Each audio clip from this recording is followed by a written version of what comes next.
Good evening, everyone, and welcome to JW3 Online. We are so glad to see so many of you here tonight to celebrate Pride, and most importantly, celebrate the incredible LGBTQ plus Jews who will share their stories for the first time this evening publicly.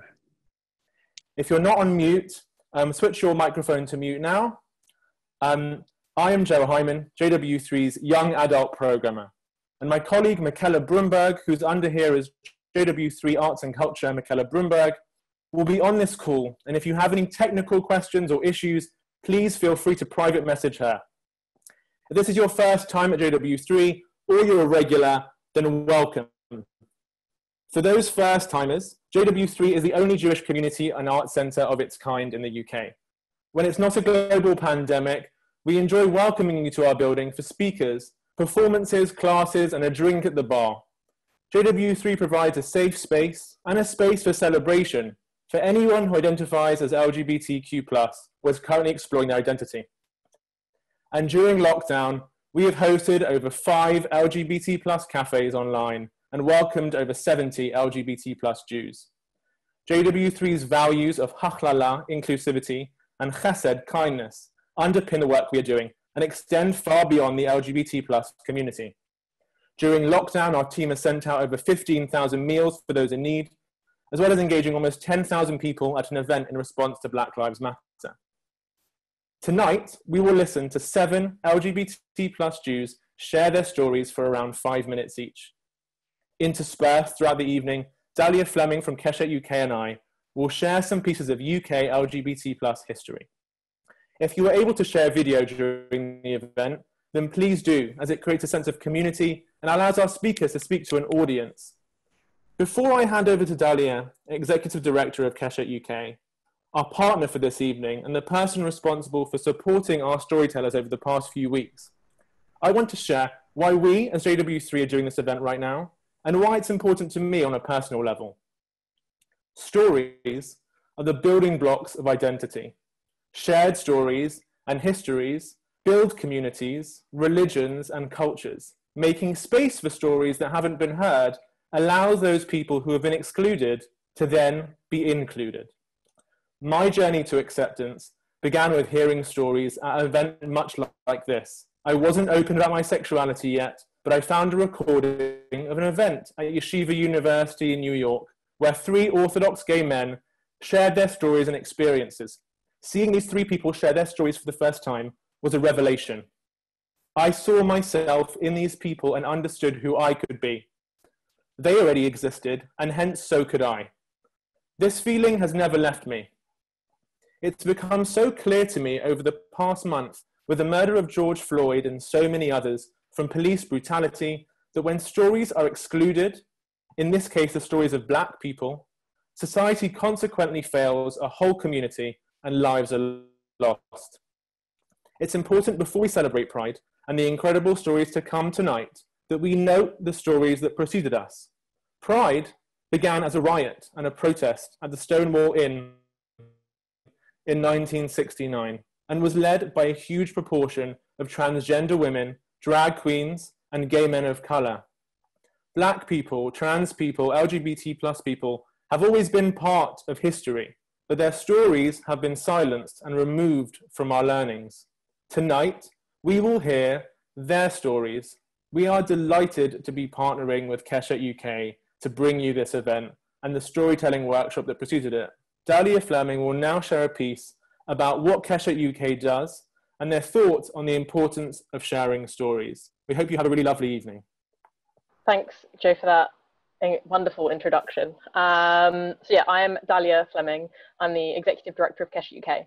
We are an education and training charity that works across the Jewish community to ensure that no one is ever forced to choose between their LGBT+ and their Jewish identity. So that any Jewish LGBT+ person, whether they're in a Jewish school, one of our synagogues, communal organizations, or a youth organization, has an experience that they're expecting to have, and that they and their families can feel safe and included and welcomed and celebrated. We work across the community in Orthodox, Reform, Liberal, Masorti, cross-communal spaces. understanding that we believe that every part of the community can do something to ensure that LGBT plus Jewish people and their families are included. So part of the storytelling process for this session was about a month ago, we ran a training for Jewish LGBT plus people. And we had about 20 people turn up and arrive for the training. And it really went through the basics quite quickly, because an hour and a half is quite a short session, on why storytelling is important.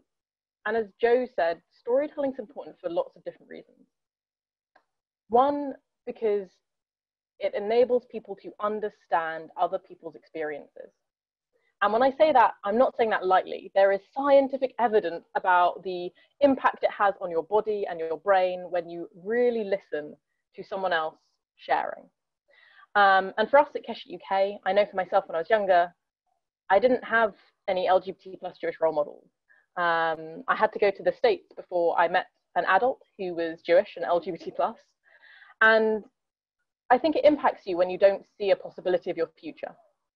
You know, and that's why when we do our work with schools and youth movements, that work is so important to us, because it enables young people to understand that if they are LGBT plus and Jewish, that they exist, and it enables others to understand what it means to be part of a Jewish community that includes many different people with many different identities. And so that, for us, is why role modeling is so important, and why part of our work here was to help LGBT plus Jewish people tell their stories, because actually it can be a really hard process. It can be really challenging to decide what to say in 5 minutes when you've lived a lifetime. And it can be really hard actually to process back to those moments, to those important moments that potentially you've ignored or never said out loud before. And for many of the people talking this evening, there are many things that until very recently they had never said out loud before. So there's a real power in them being here today. And after the session that we had, I spent about half an hour to 2 hours with each person here and a few other people as well who wanted to tell their story, not to share, but just for themselves, to help them form it and get a flow. So I really hope that you listen and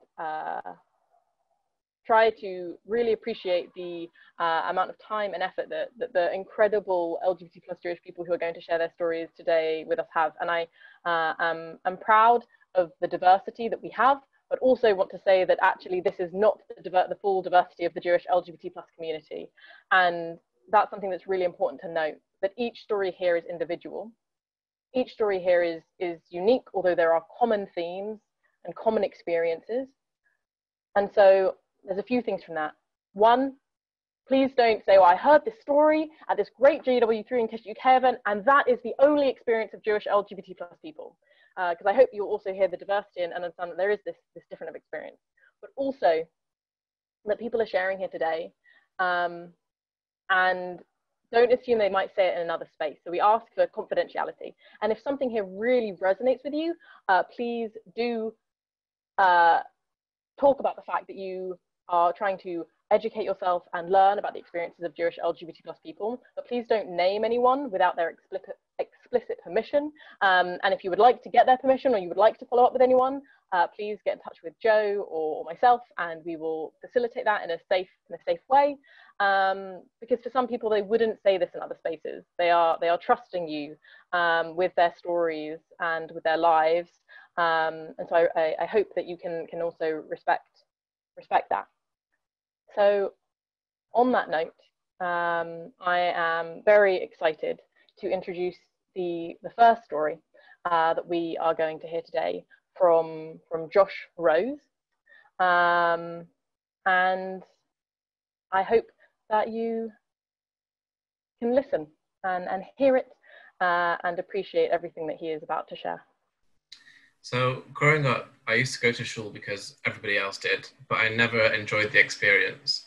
I always tried to stay socializing in the cloakroom for as long as possible before having to actually go into the shul. But during sixth form, my friends and I got involved with Asian. I eventually found myself in yeshiva during the summer and winter breaks, and whilst I was at university, studying Judaism from 7 a.m. until 10 p.m. every day. And though all my trips to Jerusalem sort of blur into one, the clearest memory that I have from yeshiva is counting down the days until my flight home. You'd be right to ask why I kept going back to yeshiva each time, and all I can say is that I desperately wanted to be there, no matter how sad I really was. And back in Manchester, I spent every Shabbos with from families in Broughton Park, practically abandoning my own family in Whitefield because they didn't keep Shabbos. I grew close to a few families with children, all of whom went to Sem and yeshiva. That was the norm in the community that I'd now latched myself onto, and I was already years behind. Conversations at Shabbos meals were about shadchans and marriages and discussions about which local schools were the best, and I felt like a fraud even just being sat at the table. And this lasted for almost 4 years. A few years later, I was at the third wedding of my friendship group of the year, having already been a best man and an usher at the previous two. I'd given up trying to join the From community by then, and I remember watching my two friends share their first dance as a married couple, looking around at the two families who had come together, the table of rabbis, the Israeli dancing, and I felt totally lost. I was sitting there thinking, I don't know what my future looks like. So it was at that wedding that I decided to quit my job and go traveling by myself. Having the freedom of anonymity when traveling, it gave me the opportunity to be whoever I wanted to be. I was in New Zealand and it was 4 a.m. and I was eating a falafel with my friend Elise, who I'd met a few weeks earlier. And it was during this conversation that I uttered the words, "I'm gay," for the first time out loud. The word made me feel uncomfortable, and I wasn't sure that I'd ever say it again. But Elise simply said, "Okay," and then continued eating her falafel, which was the exact reaction that I needed. And maybe it's because I'd been drinking, or maybe it's because Elise had been open about her own bisexuality from the day we met. But I think the reason that I was brave enough to be honest for the first time is because deep down I knew that she was a temporary friend. It was unlikely that our paths would cross again. There was little to lose in telling her, so I dipped my toe in the water and I'd come out unscathed, which was a great starting point for me. Later on in my travels, I met the person who would become my first boyfriend. It was all very new and no one at home was aware of him, so it felt like I had my own little bubble of life, safe and cocooned away from everyone else. Of course, I eventually had to come back home after traveling. I landed on a Friday morning and my plan was to come out to everybody in one go at Friday night dinner. But unfortunately, my grandma had been diagnosed with cancer whilst I was away and it had been kept from me, so when I arrived back home, their mood was low and the timing of me coming out was just not ideal, so my whole plan was ruined. But I had to tell someone at home, so I decided to first tell my younger sister. And I said to her, "I've met someone, it's a boy." And her reaction was a perfect mix between gentle and unbothered, which is again exactly what I needed. She convinced me to speak to my mum and that it wouldn't be this devastating bombshell that I was imagining in my head. And she finished by saying, "You know, I always thought there was something missing with you. It all makes sense now." Coming out to my family and friends went better than I could have hoped. The word gay still made me feel uncomfortable. After more than 10 years of running away from that word in every sense, it made me feel sick to the pit of my stomach to say it. But being able to say that I met someone and his name is, or I met someone, it's a boy, it made things a little bit easier. My parents both reacted well. I'd say my dad took a little bit longer to really come around, but once I moved to London, he would send me links to anything that was about being Jewish and gay. He once sent me an article about a boy who wore a dress to his prom, and I said to him, that is the premise of the West End show everyone's talking about Jamie. So when him and my mum came down to visit me and my sister, we all went to go see the show together, and it was amazing. So the message of my story is, come out when you're ready. Though some people may say that 24 is too late to come out, I did it when I was ready. Create a safe space for yourself, surround yourself with people who make you feel comfortable, and go from there. Well done. That was awesome. I enjoyed the detail about the falafel, so I appreciate that. Thank you. In between each speaker this evening, we're going to add a bit of LGBT plus and LGBT plus and Jewish history, because actually the reason that we're all here is because of the history, and as Joe had already mentioned, the Stonewall riots really did, even though they happened in America, they swept across a lot of the Western world, and that's something that's important for us to remember around part of our history. In terms of the UK, we're going to start in the more modern history in around 1957, when there was something called the Wolfenden Report. And in that report, it encouraged a decriminalization of homosexuality. And in that report, the statements that were made, because of how society was at the time, is that homosexuality was still deemed a disease. Now, that was 1957 when that report said, and it went to government, and actually all but one of the kind of people responsible for that area agreed with it at the time. It took 10 years from that report until 1967, when the Sexual Offences Act decriminalised homosexuality. And actually, part of the decriminalisation act was supported by a Welsh Jewish MP, Leo Apsey, who understood the power of allyship and understood the power of him supporting a community that had faced quite a lot of criminalisation and persecution, which I love as a fact about kind of the more modern part of the LGBT plus history in the UK has been supported by a Jewish MP as well. I also think when we think about that 10-year gap, and that 10 years when there was even less certainty for knowing how you could be yourself in public in this country, but also how recent that history is. 1967 is not that long ago. And it really says how much kind of culture change we still need to have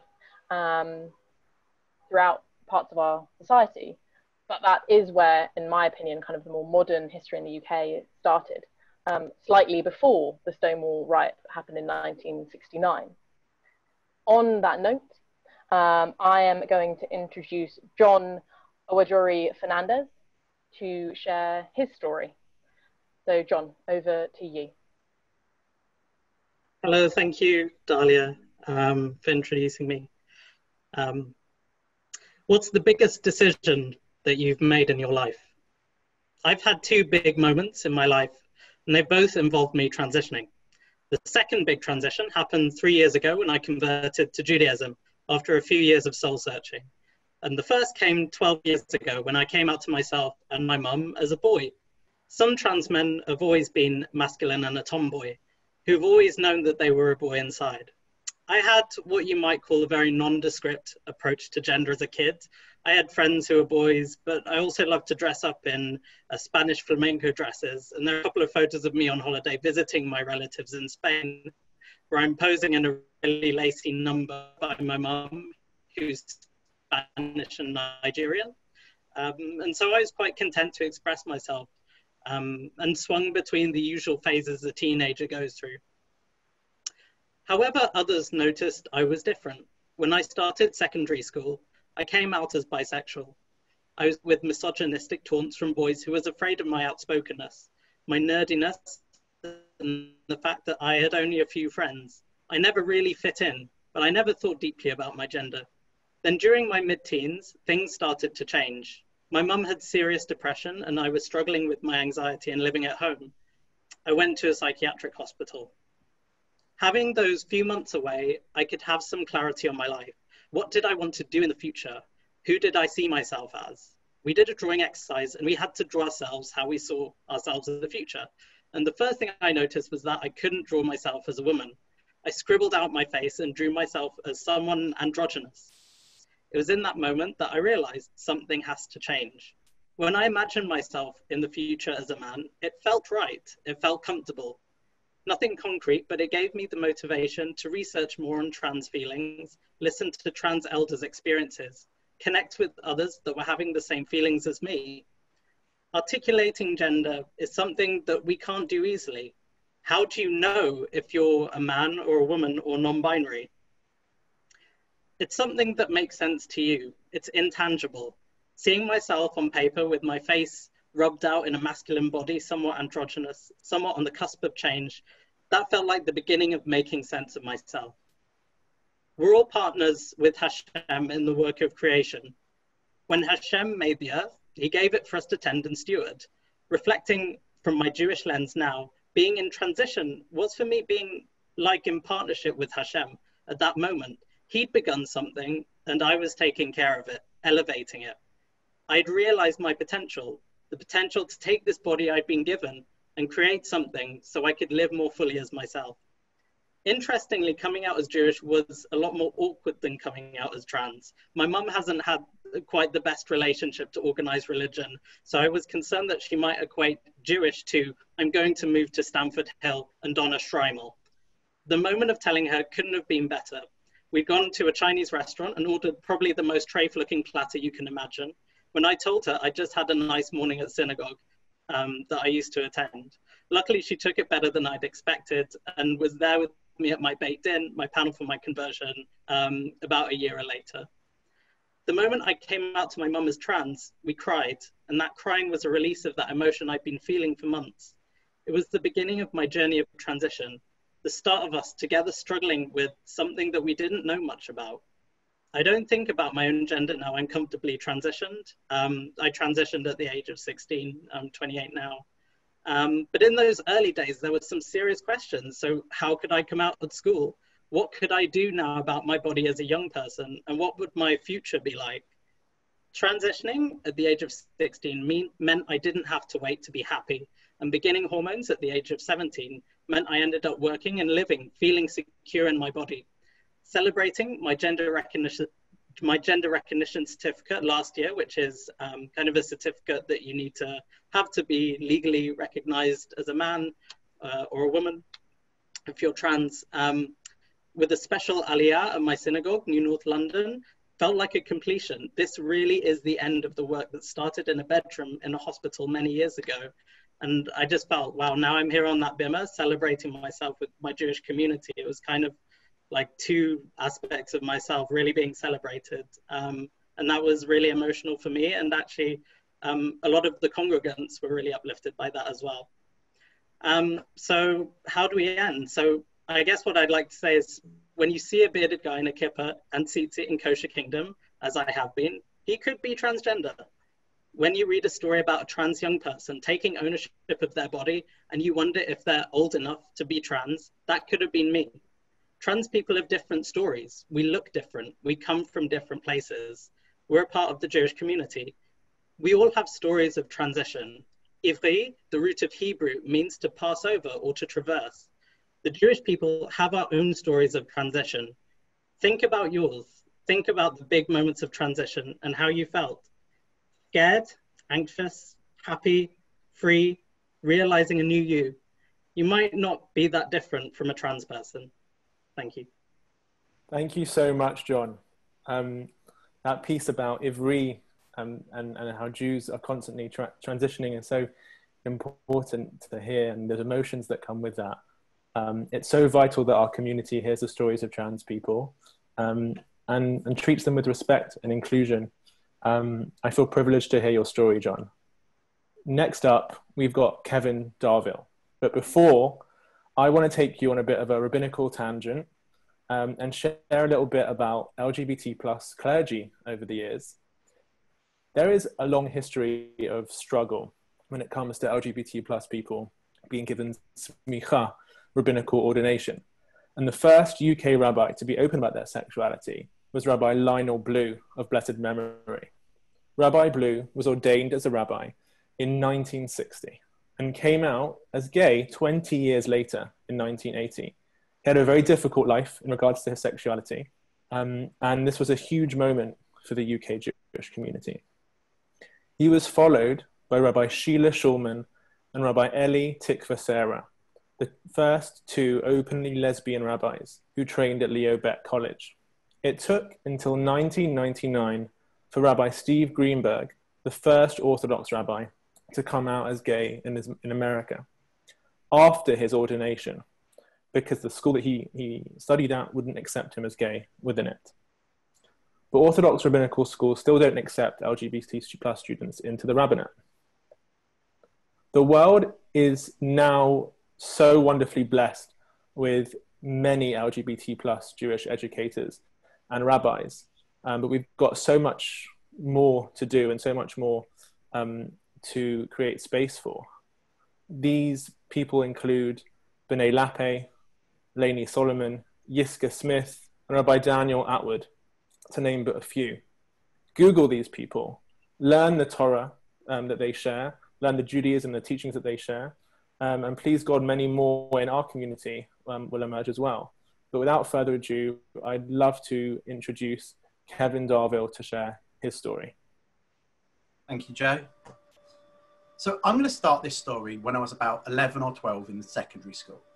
And you might think that's when I realised I liked boys. Now, that discovery was a few years before in primary school. His name was Simon, followed by Daniel, Ben, the list goes on. No, I'm talking about feeling Jewish. Now, my family didn't do religion, but Sunday school was used as a threat of punishment if I misbehaved, which generally I only ever played up if I was told I was being sent to a church. I was a good boy, but I wasn't a good Jewish boy.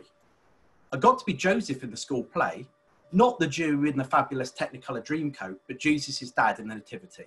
So no, I wasn't born Jewish and I didn't know any Jews. Not that I even knew what Judaism was until my first summer in secondary school in rural Lincolnshire. We'd done terms on Christianity and Islam in RE, then came Judaism.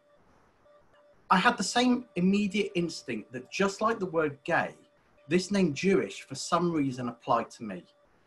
And like being gay, I didn't choose it either. As a good boy, nobody thought it was odd that I'd spend Saturday at the library. This was before the internet and in about the most unethnically diverse place you can imagine. Reading what I could on homosexuality and Judaism was the only way I could find out how these labels fitted me. Books were my football. With no Jewish life around and Section 28, which meant I couldn't even confide in my teachers, I was on my own. I certainly couldn't get caught checking the books out of the relatively safe space of the library to read at home. Either of my two deep secrets coming out would be absolutely devastating. I wanted to not be ashamed of being gay, and I wanted to say I'm Jewish. Now, circumcision sounds kind of like baptism, so that's what I thought I needed. I kept calling the yellow pages, hoping a Jewish person would answer. I was asking for a moil, but no Jewish person ever answered, and they heard mole. I got directed to some unexpected places, but never got the answer to make me Jewish.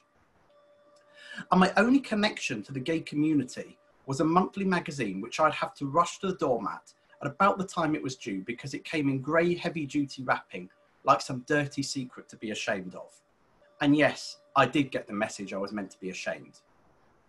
In one particular month, I was kneeling down by my bed because if my dad came in, I could quickly shove it under the bed in a sort of practiced rapid reflex action. And there was a story about a guy only about a year older than me.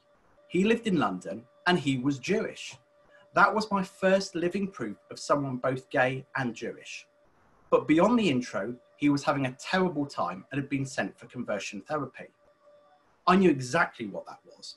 It's called therapy, but this version of therapy is very damaging as it tries to condition an LGBT+ person to think that they're straight. It was and still is my worst nightmare. Even the name stings, and back then I was so young I didn't realise how being a convert could be positive and how therapy could be life-saving. It conditioned me to hate both words my whole life, and the need for one many times stopped me from doing the other.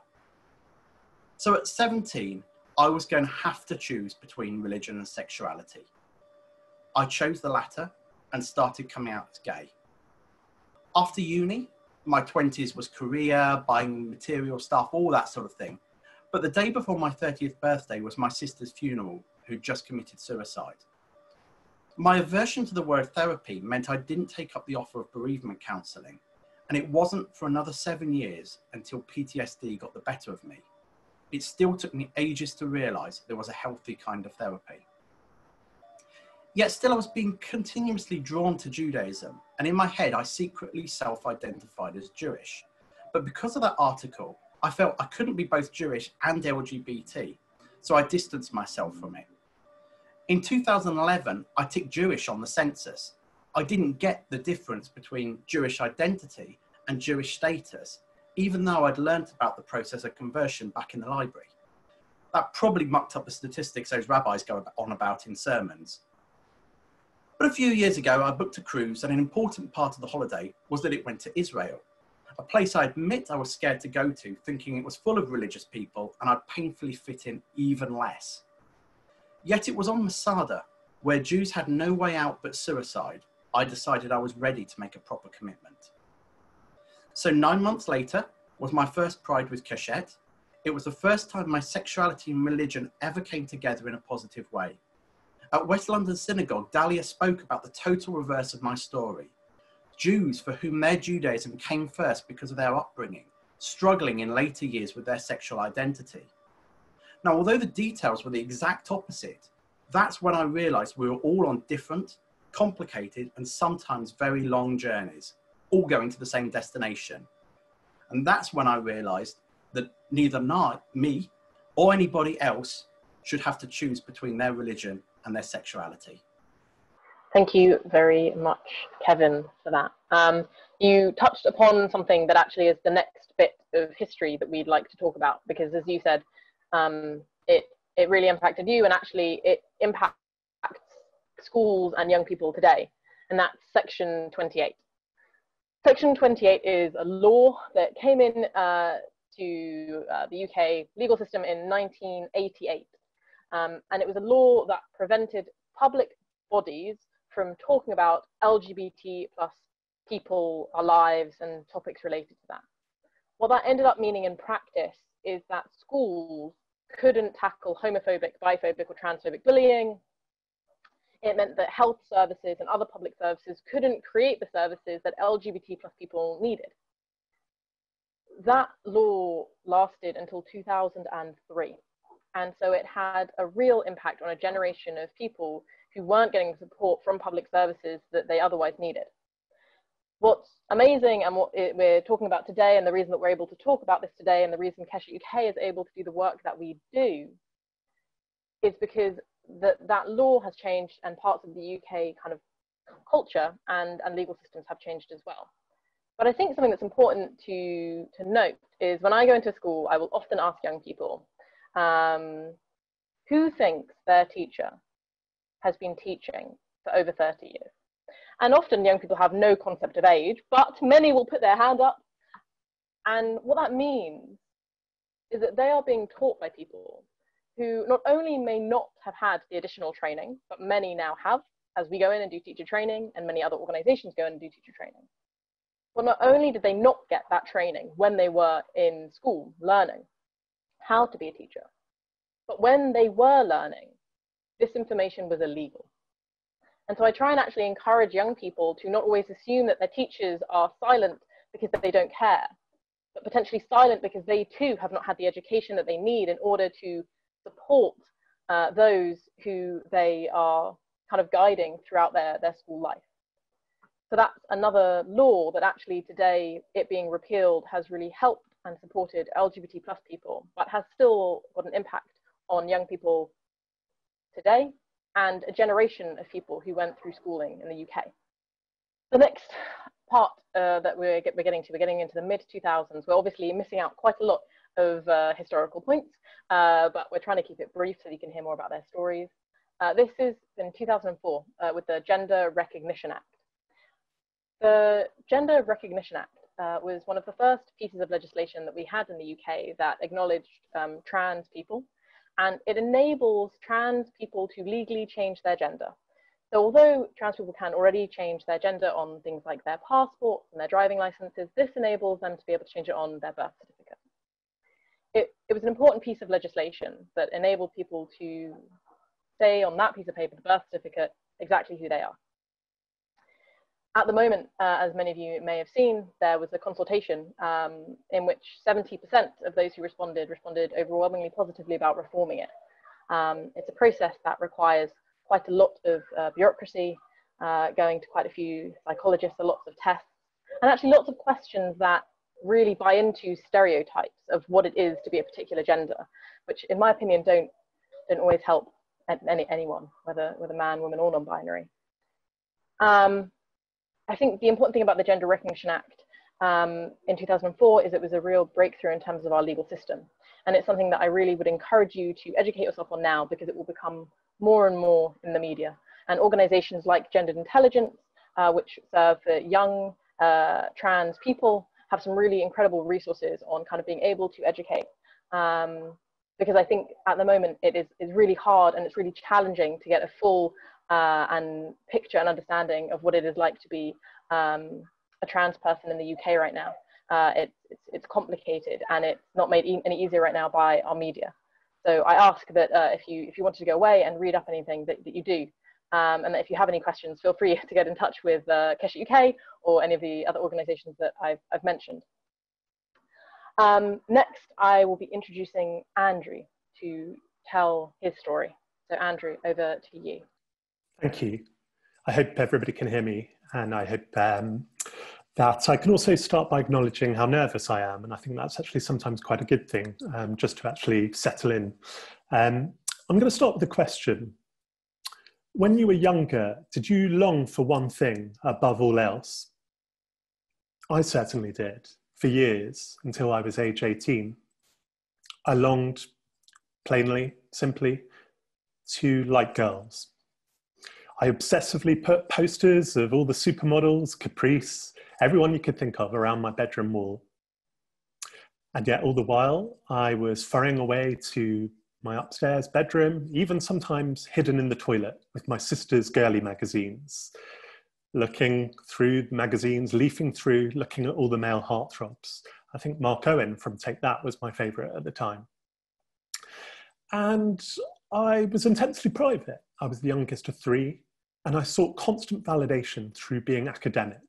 I thought if I could get academic praise, then I could cover for anything, including the fact that I like boys. The years went on, and I thought, right, I could pass. I could pass for being straight, and my age 18 will come, and everything will be okay. I did enter my A-level year, but unfortunately, Mum suddenly got very sick. We found out she had terminal cancer, and she passed a few months after she was diagnosed. At her shiva, the rabbi shared a really important parable, which I've carried with me to this day. He suggested me and my sisters imagine our mother, or anyone indeed who's important to us who's passed, as a sailboat, a solitary sailboat over the horizon where we can't see them, but they're still present, they're there somewhere. I tried to come to terms with my mum's death, but the problem was I went to university, and indeed I was age 18. I was studying with girls for the first time. My God, I was walking past them in the corridor. They were in my student accommodation. I needed to like them, and I did like them as friends, but nothing more. And everything collapsed. The combined grief, but also the delayed repression of never really being comfortable with myself, never telling anybody about myself. It eventually led to me getting panic attacks, which became quite routine. I even got referred by our family doctor, a Catholic man, to a therapist who thought that could be the cure. But if anything, she handed over an Alan Hollinghurst book. It just actually took me on my way and made me, if not prouder, then certainly a little bit clearer. But I think I searched for fulfillment in some of the wrong places those first few years. I did come out, and friends and family weren't particularly bothered. They were surprised, but not bothered. And yet somehow I was, something lingered. I sought out dates on Gaydar, if anyone remembers that pre-app age. I didn't really seek out friendships. And I wasn't particularly comfortable or even clear where I was headed with being gay. And then eventually I got to a stage where being on the hamster wheel, as one is in London, forever being on the treadmill, forever trying to impress, I just came to a point where I thought, no, I need to be so much more comfortable.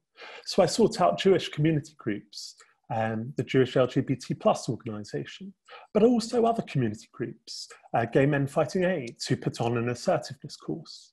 And the key thing was, how can I meet other people like me who don't pretend to be perfect, but who can acknowledge this as a painful journey, and we can share that pain together.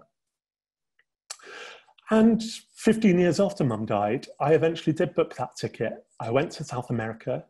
I looked out at the horizon. I couldn't see a sailboat, but I was at least a little bit more self-accepting. And I got to a point where, yes, life wasn't perfect, but I was quite happy with all the imperfections. And I did meet my partner, a Muslim man, who is, if anything, even more fascinated in my Judaism than I am. And I've got great respect for his Muslim faith.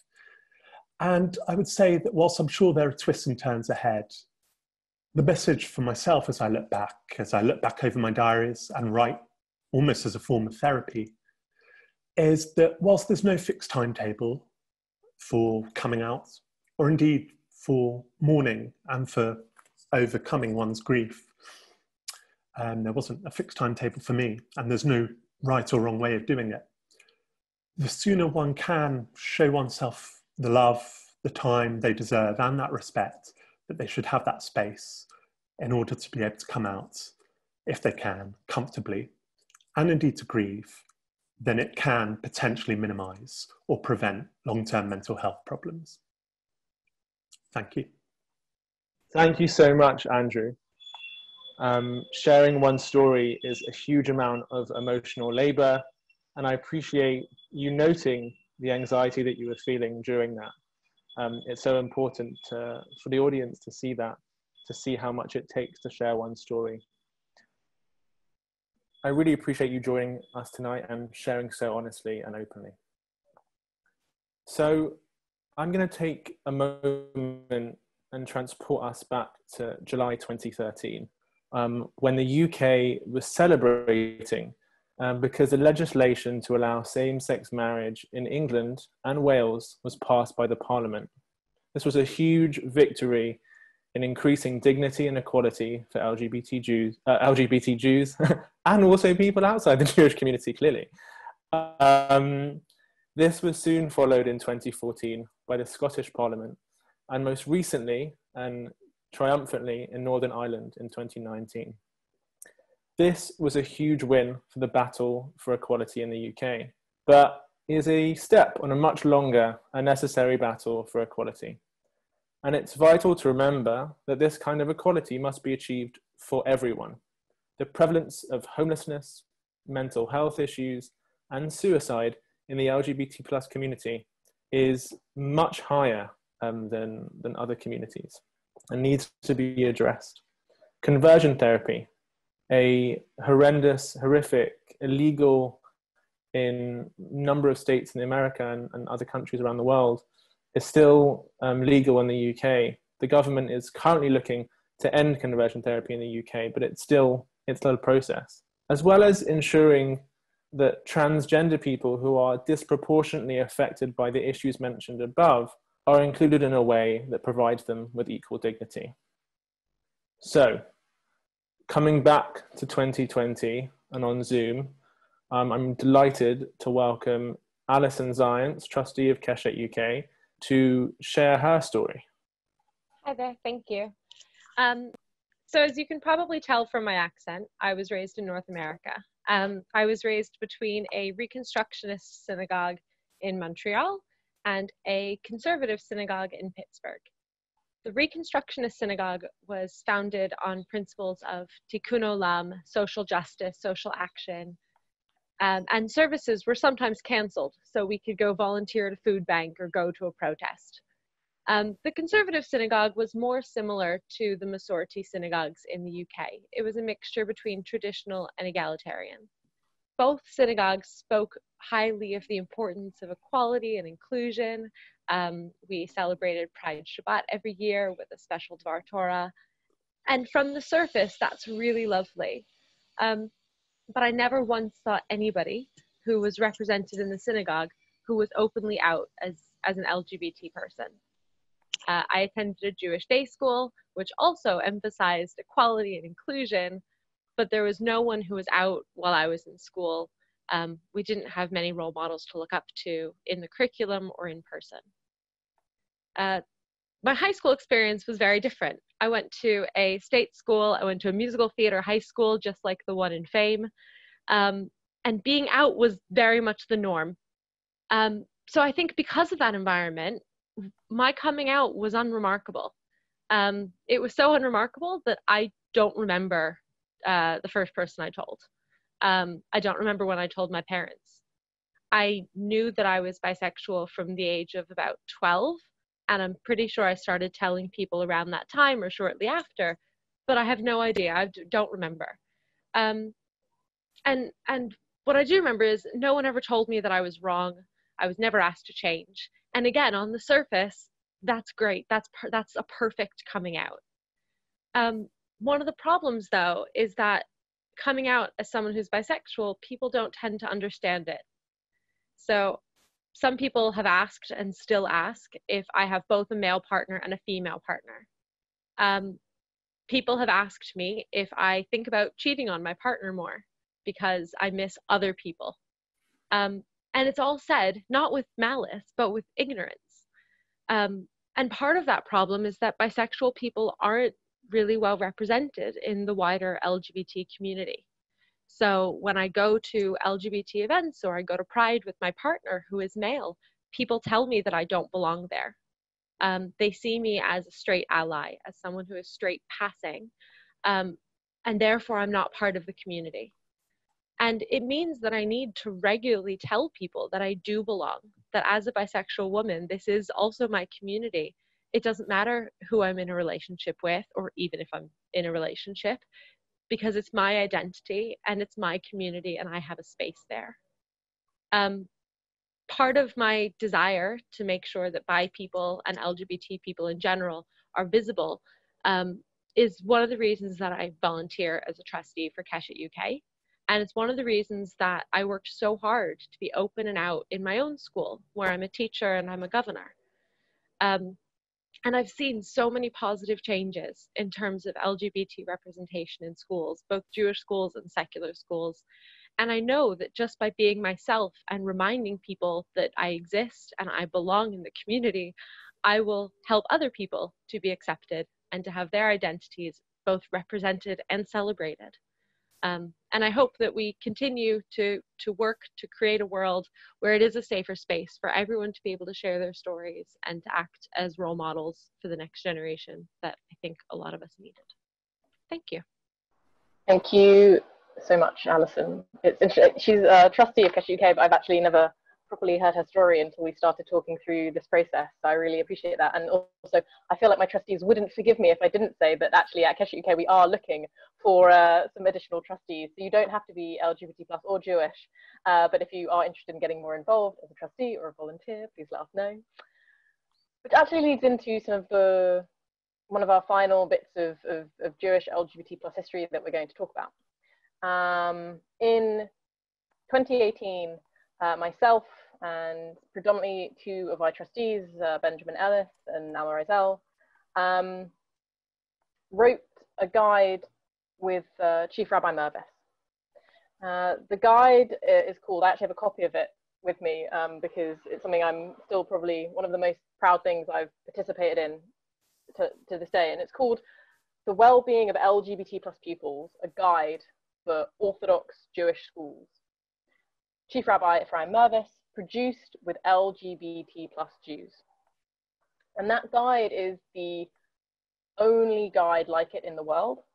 And it was a real honor to sit down with Chief Rabbi Mervis and really create this together in a way that it could help ensure the safety and the well-being of young people in Orthodox Jewish schools in the UK. And it really created more conversation. And some would say this was strategic. Others might say it was just when the guide was finished. But it came out in September of 2018, which was around the High Holy Days. And what that meant is that it was actually in conversation when families were together. And the feedback that we got from it around the fact that families spoke about LGBT plus Jewish people, and not as though they were other, not as though we didn't exist, but as though we were part of the Jewish community as we are, was something I didn't quite expect, because our goal was really to focus in on how we can help support schools and help them to have conversations that they aren't always prepared to have. But one of the outcomes was enabling a much wider community, not only within the UK, but actually across the world, to start thinking about how do we have these conversations? How do we make them appropriate to our communities? And how do we ensure that people feel safe? And as Joe said, you know, you've got parts of the community in the UK, like the Reform and Liberal and Misority movements, who are celebrating LGBT plus Jewish people, and all parts of the community are really thinking about what they can do and how they can do it in a way that enables LGBT plus Jewish people to be in positions of leadership, to be able to express themselves free from persecution and oppression, and begin to show that positive visibility, that we're not just in a newspaper because of something awful, but actually we're in the newspapers and we're in people's minds and thoughts and hearts because of the awesome stuff that we have done and are achieving and are supporting the community with. So on that note, I am going to pass over to Benji, who is going to share his story. Thank you. I just wanted to start by saying a lot of thanks to Joe for setting up these classes. I've really enjoyed it, and also Dalia for helping me write this. The title of my story is that you could have built that up a bit. Has anyone ever made off-the-cuff comments to you? You know their intention wasn't to cause harm, but it sticks with you. Well, that certainly happened to me. My name is Benji Peugeot, and I'm 29.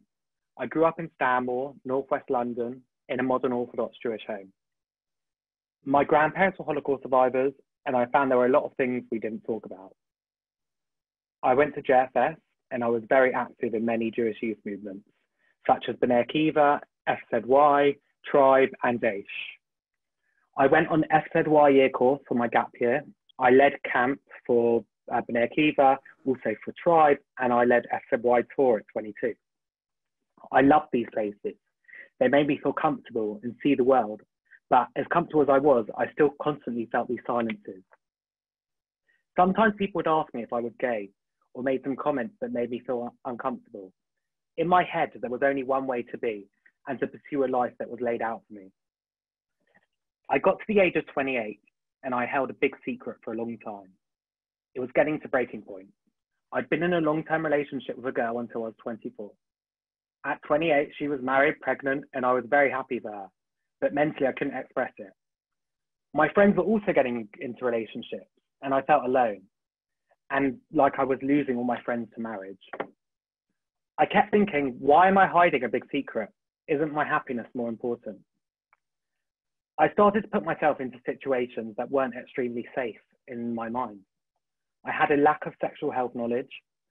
From my experience, Jewish organizations and schools had very rarely discussed sexual identity, especially anything around LGBTQ+. I started chatting to people using apps like Grindr anonymously in a way that they were not primarily expected to be useful. I had a positive experience from these apps. It was the first time I felt like there was a community of others around me and that I was not alone. I spoke to people who gave me advice, and it helped me feel comfortable. I decided to start exploring my sexuality, and with my anxiety, it led me to panic. I had one last experience that made me feel extremely unsafe. I worried about the implications, and this led me to a health clinic, funnily enough, recommended by someone online. I wanted to get the right support, so I went and spoke to a doctor.